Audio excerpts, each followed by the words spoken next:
To those of you who count yourselves among the hardcore fans of this sport, the name Jiri Prochazka would have been a familiar one by the time he finally landed inside the UFC octagon in July of last year. As a fan favourite who had done some of his best work under the RIZIN banner, Prochazka's incredible finishing rate saw him rack off 10 straight victories before he eventually signed with the UFC in 2020. According to the man himself, Jiri was originally called upon by the UFC for a dip into their light heavyweight roster at an earlier date. After deciding that he was not yet ready to make a run at the belt, Prochazka declined, instead opting to work on his craft and sharpen his tools before attempting to jump straight into the UFC's elite upper echelon. And as we all know, when that opportunity came again, Prochazka pounced upon it, taking on the former title challenger and top 5 talent Volkan Ozdemir. And in that debut, after a 30-fight career spent ensuring that he was knocking on the door of his prime, Jiri stepped into that UFC octagon and produced one of the more memorable debuts of the era. Watching that fight live, I was holding out hope for an injection of excitement into that increasingly stagnant light heavyweight title picture. Prochazka on paper was just the man to do it, the type of fighter that many people had wished Johnny Walker could be, a dynamic, creative and unapologetically unique assassin who had carved out his own approach to this multifaceted sport. And as soon as the fight began, I knew we were at least in for something chaotic. But despite his seemingly lax defense and overly aggressive nature, Prochazka smothered Ozdemir through his willingness to exchange, his willingness to take a shot, and above all other things, his sheer unpredictability in there. When the finish came, it was a joy to behold. Jiri Prochazka had officially landed, and the light heavyweight division had its most intriguing new contender in quite some time, a contender that had booked his ticket straight into the title mix, one who seemed destined to be an enduring fan favourite at the very least. But make no mistake, even then it was clear that there was some serious upside with this guy. When I'm looking at prospects, though I understand that oftentimes fundamentals are king, I do always find myself gravitating towards those guys who do something unique. That's why I'm a huge fan of Ryan Hall. It's why I'm holding out hope for a return from Zabit Magomedsharipov, and it's why I found Jiri Prochazka irresistible. At 205 pounds, there has been a real shortage of exciting up-and-comers, and I mean that with no disrespect to Dominic Reyes, Volkan Ozdemir, or the many other additions to the UFC's 205-pound top 10 in recent years. And through his destruction of Dominic Reyes last weekend, Jiri Prochazka proved to me, and to the world at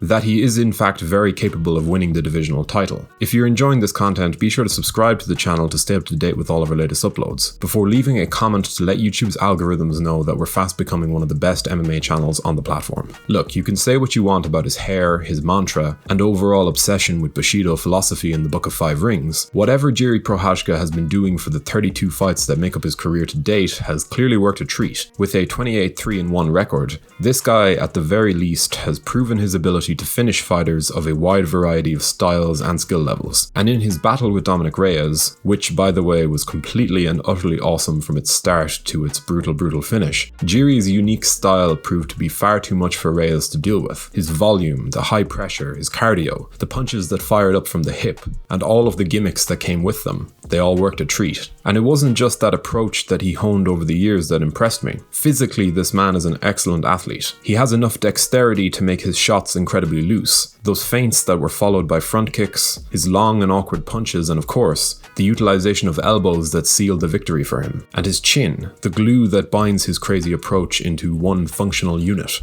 Jiri is a serious problem for these light heavyweights, and through his ability to deal with a counterpuncher as proven as Reyes, he also showed us all that his ability to grab a fight by the scruff of the neck and dictate its rhythm are reaching a level that we had perhaps not thought possible for him on first glance. Now the question obviously is how he will deal with a powerful wrestler, or a more patient fighter, even a more durable fighter. With an eye on the upcoming title showdown between Jan Blachowicz and Glover Teixeira, it could well be said that each man possesses a very interesting route to victory against Prochazka. Glover obviously has the wrestling and overall grappling chops to make things quite difficult for Jiri if he can sway the fight's momentum in his favour early. And of course, Blachowicz's patience, his veteran savvy, his underrated technical striking, and his one-shot power also makes him a potentially dangerous foil for Jiri's wildness. But either way, from my perspective, I see an exciting rising talent, one that is homing in on a pair of aging veterans. One who could well be the future of the division if he can find some longevity to this admittedly dangerous fighting style. Because overall, I think that the longevity of this approach is the main thing that worries me about Prochazka. He does get hit, and while sure, at 27 he is still very young in this game, 205 pounds is full of punchers who have the power to shut anyone's lights off if given the chance. Now that doesn't mean that Jiri is destined to fail,